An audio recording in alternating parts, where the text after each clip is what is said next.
नमस्कार। मैं डॉक्टर गजानन चारण, सह आचार्य, राजकीय महाविद्यालय सुजानगढ़। हिंदी साहित्य की इस ऑनलाइन कक्षा में आपका स्वागत, अभिनंदन। प्रिय विद्यार्थियों, हम रीतिकाल के साहित्य का, रीतिकाल के काव्य का इतिहास, इस भाग का अध्ययन कर रहे हैं। हमने पहले रीतिकाल के नामकरण की चर्चा की। आज के इस वीडियो में, आज की इस कक्षा में हम रीतिकालीन काव्य की प्रमुख प्रवृत्तियां, इस विषय पर बातचीत करें। रीतिकालीन काव्य की प्रवृत्तियों का जिक्र हमें करना है। रीतिकालीन काव्य में कौन कौन सी ऐसी विशेषताएं हैं, उस दौरान उस काव्य में क्या क्या ऐसे तत्व नजर आते हैं, कौन कौन सी ऐसी विशिष्टताएं हैं जिनका सामान्य रूप से हमें चर्चा करनी चाहिए, जो रीतिकाल की तीनों धाराओं में सामान्य रूप से नजर आती हो। रीतिबद्ध, रीति सिद्ध और रीति मुक्त, उनको सामान्य प्रवृत्तियां कहते हैं, प्रमुख प्रवृत्तियां कहते हैं। रीतिकाल हिंदी साहित्य का एक विशिष्ट काल है। 1700 से 1900 विक्रमी संवत इसकी समयावधि मानी जाती है। इस काल की रचनाएं श्रृंगार और प्रेम प्रधान रचनाएं हैं। हमने पिछली कक्षा में पढ़ा। इस काल की रचनाओं के लिए आलोचकों ने लिखा, सेज है, सुराही है, सुरा है और प्याला है। सेज है, सुराही है, सुरा है और प्याला है। सुबाला है, दुशाला है, विशाल चित्रशाला है। ये इस काल की रचनाओं में प्रेम और श्रृंगार का जो वर्णन है, उसमें जगह जगह पर सेज का, सुराही का, सुरा का, प्याले का, सुबाला का, दुशाला का, ये विशाल चित्रशाला नजर आती है, जहाँ पर प्रेम का वर्णन, श्रृंगार का वर्णन है। इसलिए भगीरथ मिश्र जैसे आलोचक ने लिखा कि रीतिकाल का साहित्य जनपथ का साहित्य न होकर राजपथ का साहित्य। राजाओं के, राज्याश्रित कवि होते थे, तो कवियों की प्रशंसा के लिए, कवियों के मनोरंजन के लिए ये सामंती काल था, इसलिए वैसी रचनाएं लिखी जाती थी। तो हम रीतिकाल की प्रवृत्तियों की बात करते हैं। उसके पहले थोड़ा सा परिचय कि रीतिकालीन साहित्य की सृष्टि सामंती वातावरण में, राजाओं का वो काल, वो कबीले आपस में लड़ना झगड़ना राजाओं का, वो हम रीतिकालीन परिस्थितियों में इस बात को पढ़ेंगे। तो वो सामंती वातावरण में इसकी सृष्टि हुई। इसलिए यह साहित्य, रचनाकार जो आलोचक हैं वो लिखते हैं कि यह साहित्य अपने स्वामी के मनस्तोष की छोटी सी तलैया में वासनात्मक संकीर्ण लहरों में डूबा और बेसुध है।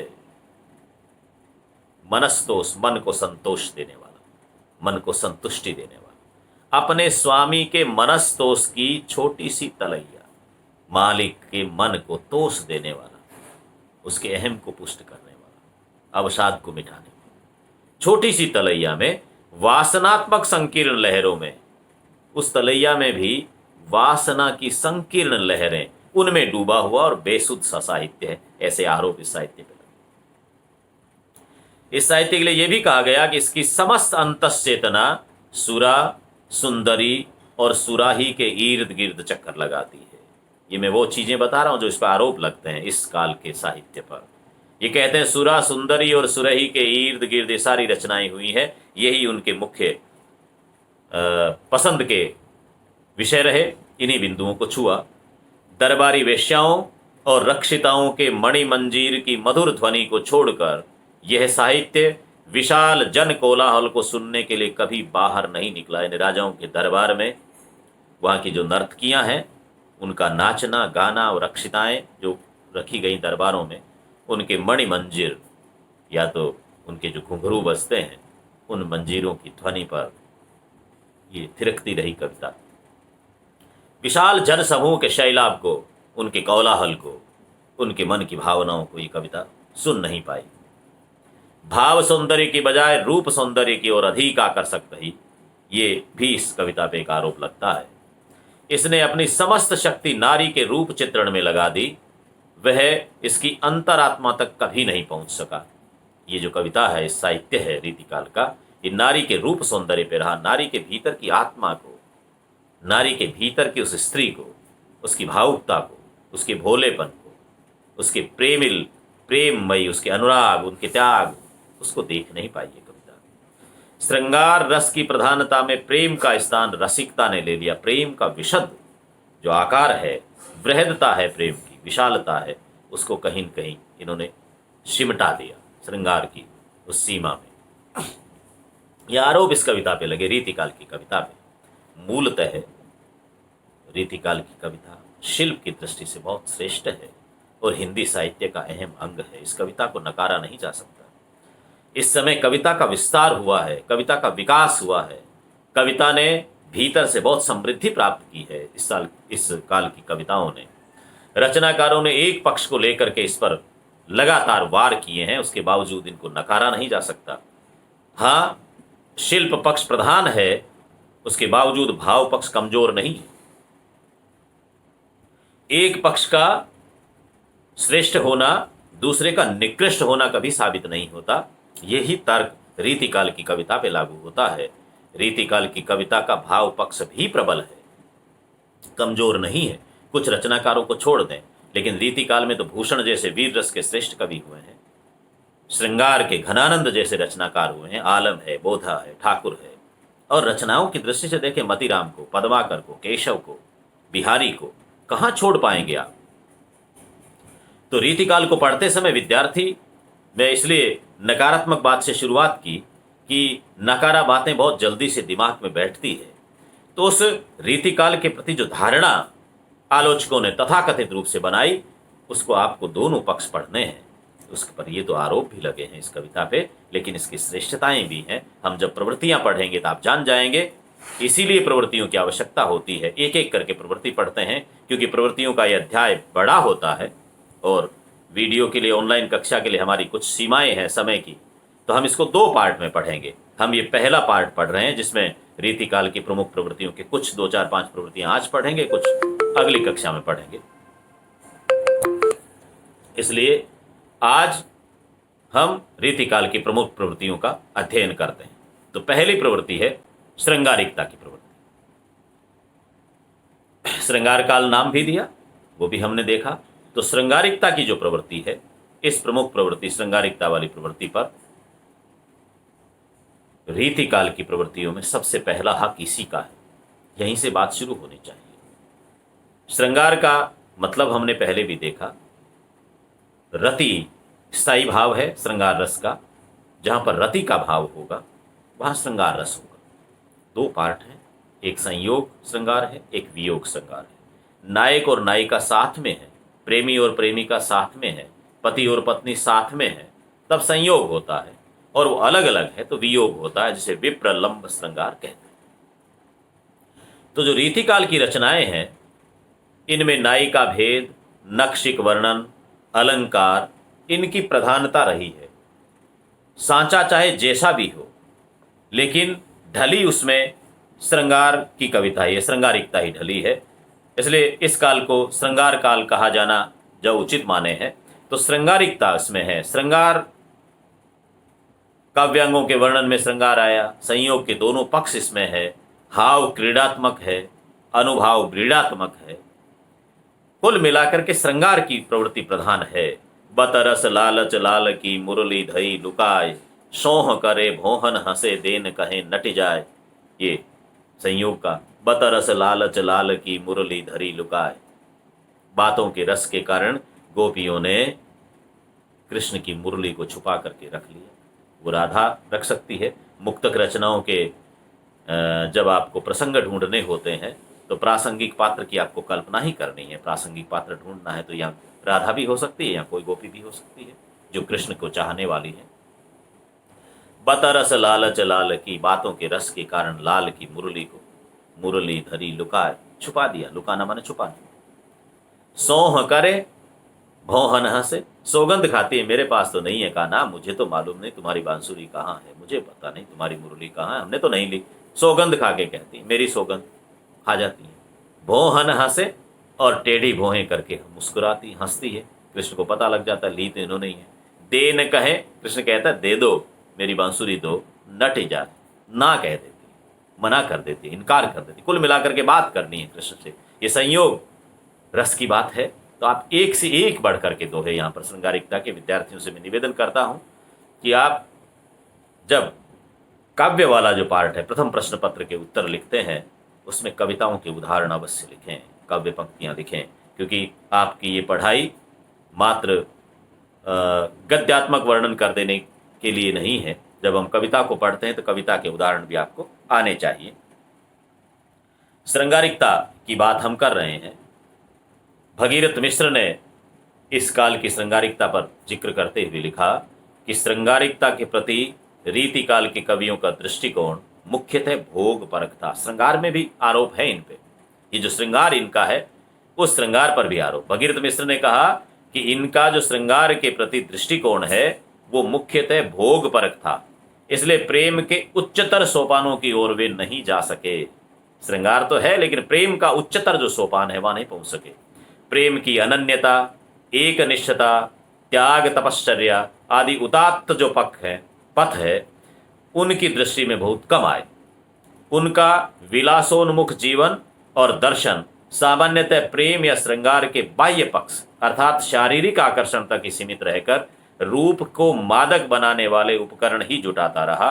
यह प्रवृत्ति नायिका भेद, नक्षिक वर्णन, ऋतु वर्णन, अलंकार निरूपण सभी जगह देखी जा सकती है। ये भगीरथ मिश्र ने लिखा।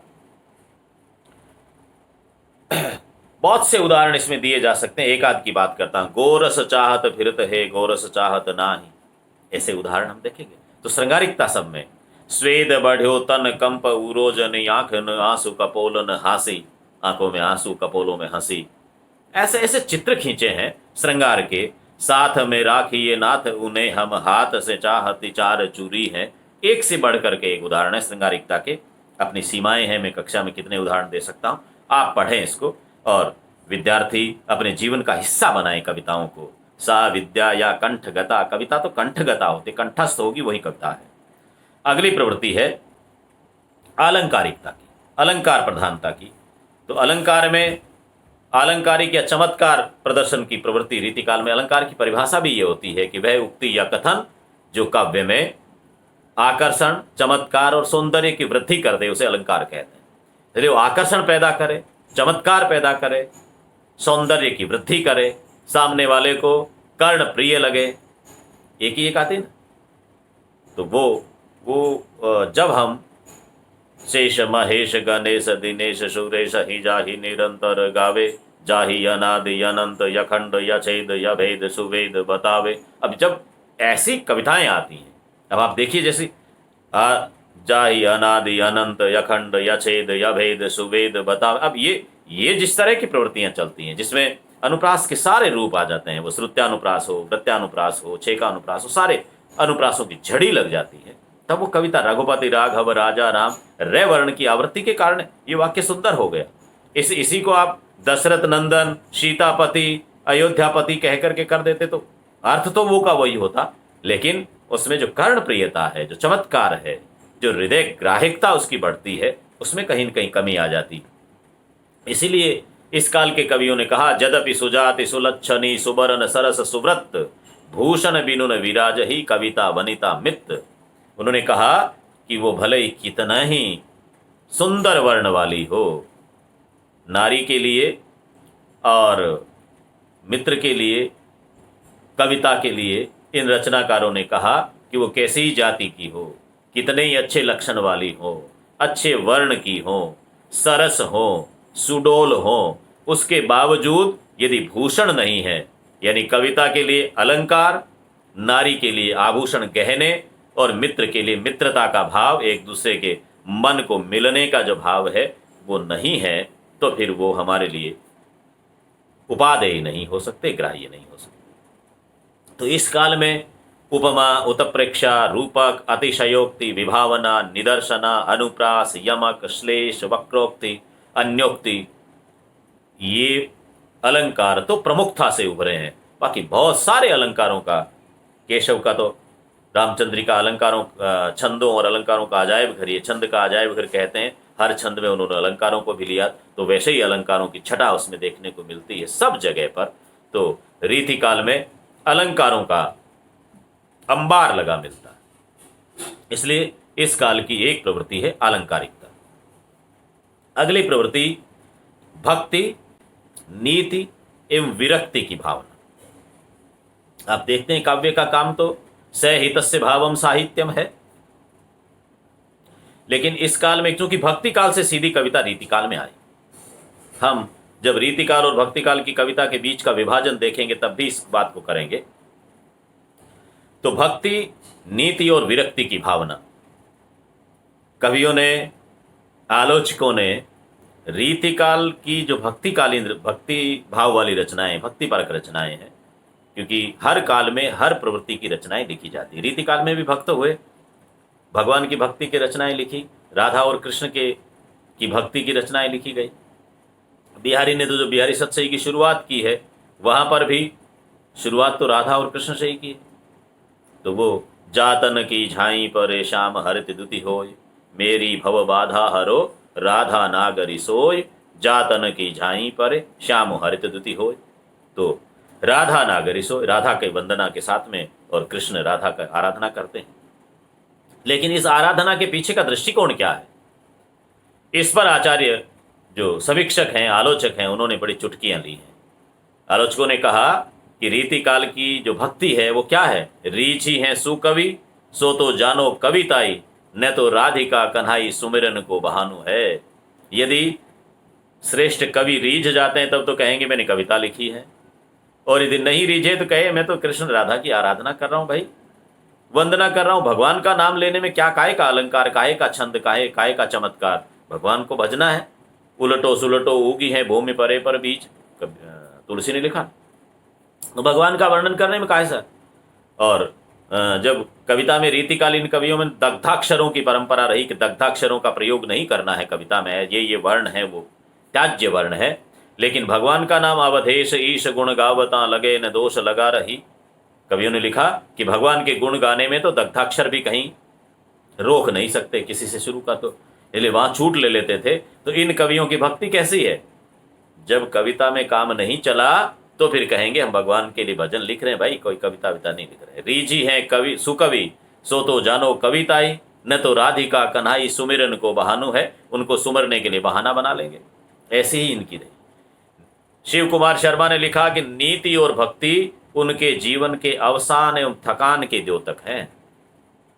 रीति काल में नीति की और भक्ति की बात तो जब वो थक जाते थे श्रृंगार में प्रेम वर्णन करते हुए, उन नायिकाओं की जुल्फों का जिक्र करते हुए, उनके हाव भाव का जिक्र करते हुए, उनके चाल चलन का, उनके कपड़ों का, इसका वर्णन करते करते जब थक जाते थे तो फिर वे भक्ति और नीति की तरफ भी कुछ बात कर लेते थे, बाकी मुख्य तो वही था। इसलिए भक्ति, नीति और विरक्ति की बात यहाँ पर बहुत कम है। पूरा 200 साल का काल है, उसमें श्रृंगार है, और श्रृंगार में भी नारी है, नारी में भी माँ का कहीं रूप नहीं है, या तो प्रेमिका है या पत्नी है, पत्नी वाला रूप भी बहुत कम है, बहन कहीं देखने को आपको नहीं मिलेगी, और बुआ और दूसरे रिश्तों की तो बात ही क्या करें। इस दृष्टि से इस काल को देखें। डॉक्टर नगेंद्र ने लिखा कि रीति काल के कवियों की भक्ति भी उनकी श्रृंगारिकता का अंग थी, यानी भक्ति करेंगे तो भी श्रृंगार में। मैंने अभी दोहा जो बिहारी सत्सई का कहा, वहां पर भी राधा के कहीं न कहीं पंछा लगाता हुआ सब बिहारी नजर आता है, राधा की चापलूसी सी करता नजर आता है कि हे राधा तुम बड़ी हो, चतुर हो, तुम्हारे शरीर को देखने से तो भगवान कृष्ण ही खुश हो जाते हैं, इसलिए मेरी भव की बाधाओं का शमन तुम करो, क्योंकि तुम राजी हो जाओगे तो कृष्ण राजी हो जाएंगे। ये वाला जैसे मंत्री जी से काम करवाना तो मंत्री जी की पत्नी के धर्म भाई बन जाओ आप, तो इस तरह के काम करने वाली सी परंपरा नजर आती है। तो भक्ति में जो भाव होना चाहिए, आंतरिक भाव होना चाहिए, वैसा वाला भाव नहीं। यह भक्ति भी यानी रीतिकालीन कवियों की भक्ति भी उनकी श्रृंगारिकता का अंग थी। डॉक्टर नगेंद्र लिख रहे हैं, जीवन की अतिशय रसिकता से जब ये लोग घबरा उठते होंगे तो राधा कृष्ण का यही अनुराग उनके धर्म भीरू मन को आश्वासन देता होगा। धार्मिक मन और धर्म भीरू मन में फर्क होता है। धार्मिक मन तो वो है कि आपके मन में धर्म की भावना हो, धर्म के प्रति सम्मान का भाव हो, धर्म को आचरण में उतारने की प्रवृत्ति हो। लेकिन धर्म भीरू वो है जो हारे को हरि नाम, जब और कोई पार नहीं पड़े तो भगवान तेरा न्याय करेंगे, वो वाला काम करने वाले। जब फुर्सत मिल जाएगी तो भगवान की घंटी भी बजा लेंगे, अगरबत्ती भी कर देंगे। फुर्सत नहीं मिली तो कोई बात नहीं, बर्गर पिज्जा खाते रहो। तो वैसे वाले मन को धर्म भीरू मन कहते हैं। रीतिकाल का कोई भी कवि भक्ति भावना से हीन नहीं है, माने सबने भक्ति की है, भक्ति की रचनाएं लिखी हैं, भक्ति भावना से हीन नहीं है। और नगेंद्र कहते हैं हो भी कैसे सकता था, क्योंकि भक्ति उनके लिए एक मनोवैज्ञानिक आवश्यकता थी, मन की शांति के लिए। भौतिक रस की उपासना करते हुए उसके विलास जर्जर मन में इतना नैतिक बल नहीं था कि वे भक्ति रस में अनास्था प्रकट करते या उसका सैद्धांतिक निषेध करते। यानी कमजोर व्यक्ति भगवान का विरोध नहीं कर सकता। हमारे यहाँ पर तो चार्वाक दर्शन भी हुआ है, यावत जीवेत सुखम जीवेत ऋणम कृत्वा घृतम पिबेत भस्मीभूतस्य शरीरस्य पुनर्जन्मम कथय, कहने वाले लोग रहे। अनास्थावादी दर्शन भी हमारे यहाँ पर चला है, हिंदुस्तान की परंपरा है। हमारे यहाँ तर्क जिसने भी दिया उसको स्वीकार किया गया है, विमर्श को न्योता गया है। परस्पर विरोधी विचारधारा वाले लोगों ने एक मंच से सामने बैठे लोगों को संबोधित किया है और लोगों ने दोनों को समान रूप से स्वीकार किया है, दोनों को सुना है, फिर अपनी धारणा बनाई है। ये विमर्श का देश है हिंदुस्तान। इसलिए भगवान को नकार दिया, उनको भी हमने नहीं नकारा, उनको बराबर स्वीकार करते रहे हैं। तो डॉक्टर नगेंद्र कहते हैं कि रीति काल के इन कवियों में जो विलास में जर्जर थे, अपने आश्रयदाताओं की प्रशंसा में लगे हुए थे, जो नारी के कुछ और कटाक्षों तक सीमित होकर के रह गए थे, उन लोगों में इतना नैतिक बल नहीं था कि भगवान की आस्था को नकार देवें। सैद्धांतिक रूप से नकार नहीं सकते थे, इसलिए धर्म भीरुता के नाते भगवान की भक्ति का ढोंग भी करते रहते थे। लेकिन रीति काल की रचनाओं में भक्ति, नीति और विरक्ति की श्रेष्ठ रचनाएं नहीं मिलती, एवं श्रृंगार और अलंकार की श्रेष्ठ रचनाएं मिलती। एक प्रवृत्ति का और जिक्र करते हैं, फिर अगले कक्षा में लेंगे।